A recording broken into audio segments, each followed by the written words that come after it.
I think it does. This album has an amazingly fresh quality about it. It was interesting the way we did it because I was learning to drive last year. I'd never been able to drive, and I have this house in the north of England, sort of in the middle of nowhere. That's quite something.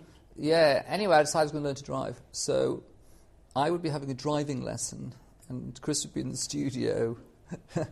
And I had like a 2.5 hour driving lesson. I'd come back, and then actually after lunch I'd go for a drive with Chris to practice reversing around corners, and then Chris would play some music he'd written, and so it was quite a busy time, wasn't it? And it was one that sometimes you can work very, very hard at getting something, and sometimes it just seems to sort of come, and this was one of those more effortless periods.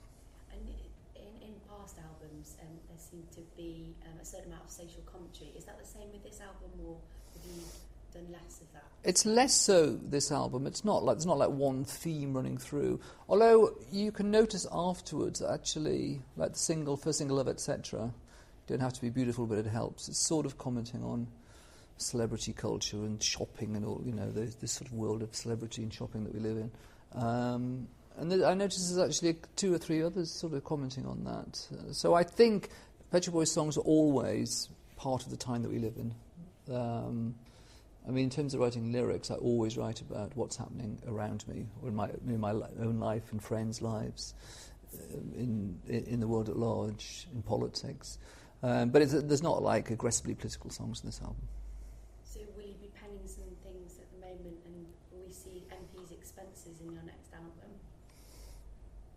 Well, it's possible. I mean, do you get quite involved in what's going what on? I tend to get from current affairs sometimes is just a phrase. On our previous album, I had a song called "I'm with Stupid," which is those hats you can buy at the seaside or something. And I was just thinking about George Bush and Tony Blair at that point. It reminded me of that whole "I'm with Stupid" thing.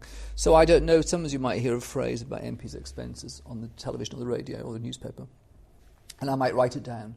But then it might end up being about something else completely different. I mean, an issue that's concerned us personally a lot has been sort of ID cards and the growth of the surveillance state, which is so quietly but enormously happening around us. And on the last single, Love, etc., the B-side was called "We're All Criminals Now," and sort of about the Stockwell shooting, of that unfortunate Brazilian guy who they murdered. And, we are, I think, all criminals now, the way we're watched and monitored, all the time. And anyway, it's a very pretty song, this "We're All Criminals Now," but every now and then this political message is going to come out.